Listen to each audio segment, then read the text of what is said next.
Quelles sont les 5 missions incontournables pour une assistante virtuelle afin de développer son activité en 2025? Je suis Damien, le fondateur de Plataya.fr, un top accélérateur pour les assistants indépendants et les office managers indépendants qui souhaitent développer leur activité en 2025. Entre pairs et avec une vision réellement constructive de leur métier. Alors sur ces 5 missions qui vont être vraiment génératrices de revenus en 2025, que peut-on dire? Première mission, on va vouloir des assistants virtuels ou des assistantes virtuelles qui sont capables de manipuler les outils d'intelligence artificielle et l'automation. Il faut d'abord savoir ce que ça veut dire.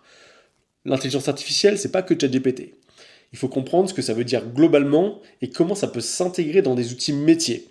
On va parler de l'IA dans des outils métiers, type des outils RH, des outils de gestion de paye, des outils de collaboration interne.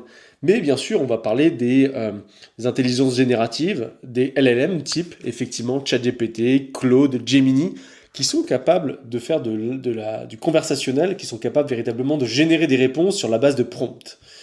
Donc il va falloir comprendre ce que ça veut dire que prompter, le prompt engineering. Il va falloir être capable de délivrer de la valeur en utilisant ces outils-là, que ce soit des outils internalisés ou des outils type LLM comme ChatGPT pour délivrer des réponses par rapport à des enjeux de l'entreprise.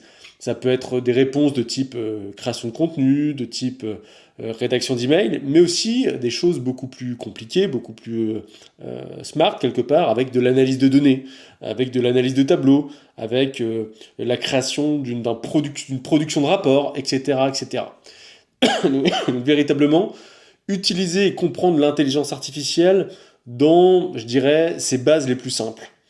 Et l'automation ensuite, il va falloir comprendre comment utiliser les automations intégrées dans certains outils, avec une notion simplement de connexion d'outils entre eux, mais aussi parfois certains clients vont vous demander des automations pour interconnecter certains de leurs propres outils.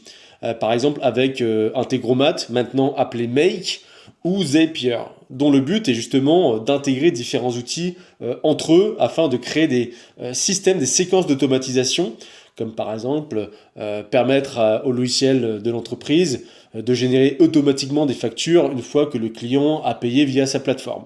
Bon, ce type de choses avec un rappel qui envoie une notification dans Slack automatiquement, par exemple. C'est ce type d'automation très simple, mais qu'il faut savoir faire via les outils Make et Zapier, par exemple, qui va être demandé au top assistant virtuel en 2025.